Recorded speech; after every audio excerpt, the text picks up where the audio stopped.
वो चिता पर जिंदा थी।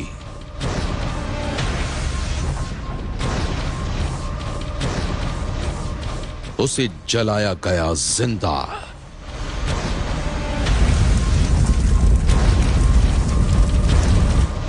एक पोस्टमार्टम का सनसनीखेज खुलासा।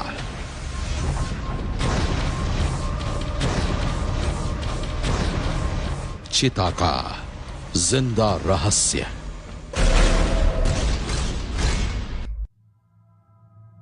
एक जिंदा इंसान की चिता की ये चौंकाने वाली कहानी यूपी के अलीगढ़ की है। कहानी उस महिला की है जिसे लोगों ने मरा हुआ समझा, जिसे जिंदा ही चिता पर लेटा दिया गया और उसे जिंदा जला भी दिया गया।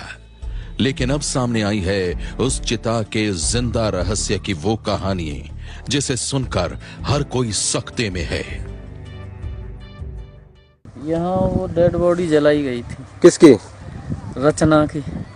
तो इसमें कौन लोग जला रहे थे उसकी बॉडी को?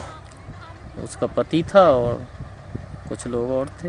पुलिस यहाँ जो जली हुई बॉडी को उठा के ले गई, निकाल के। अब सुनिए उस महिला के जिंदा जलाए जाने की पूरी कहानी। उसका नाम था रचना सिसोदिया।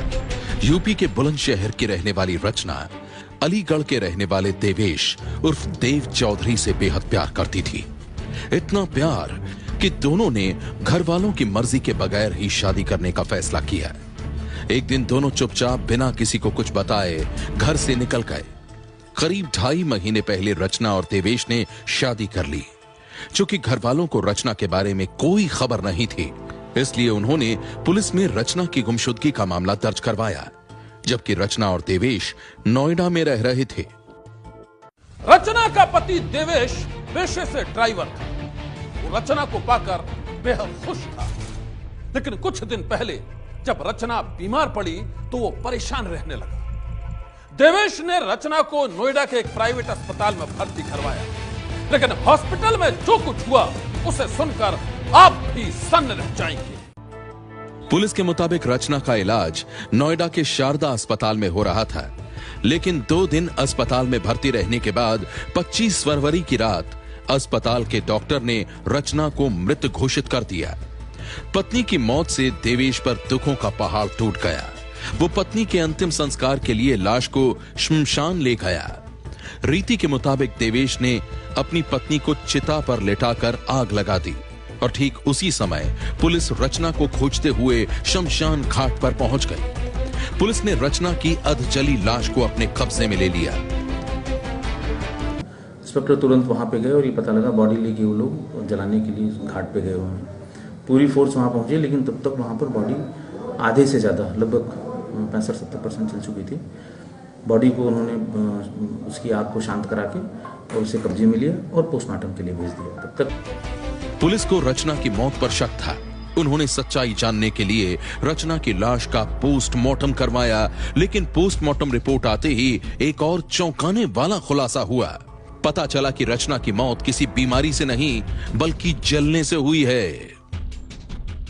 ब्रॉड डेट का जो वो है, जो सर्टिफिकेट है, वो उस समय मृत दर्शाई गई थी। और यहाँ उनका ये कहना है कि जो पार्टिकल्स भीतर मिले हैं, डस्ट पार्टिकल्स या कार्बन पार्टिकल्स, वो ये बताते हैं कि वो उस समय तक जिंदा थी। तो ये कोई एक्सपर्ट ही इसको बता सकता है। डॉक्टर साहब से बात हुई थी तो बताया था इंटरनल एग्जामिनेशन में उसकी श्वास नली में, ट्रैकिया में जो है कण पाए गए, मतलब जले के कण भी वहां पाए गए, जो कि केवल एक जिंदा आदमी में ही संभव है। मरे के बाद वो सांस ही नहीं ले सकता, तो ये संभव नहीं है कि मरे हुए आदमी को अगर जलाया जाए तो उसकी सांस लेने की नली में धुएं के कण या कार्बन के पार्टिकल्स मिले, जो कि इस बॉडी में मिले हैं।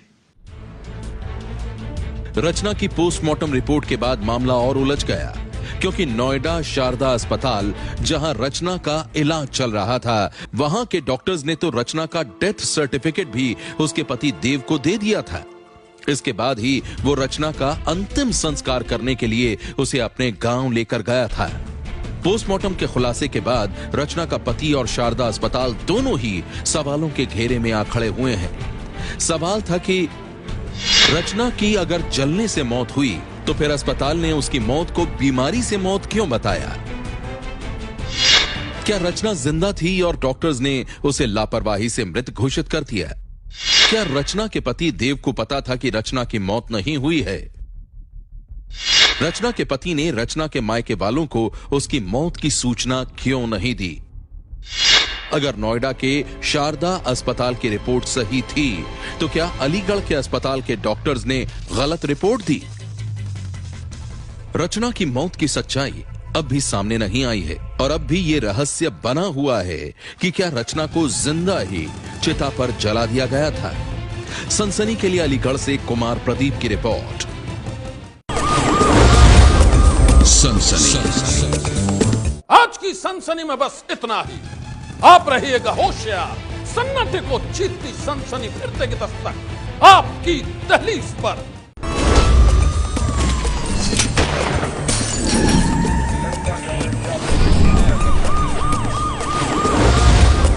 सनसनी।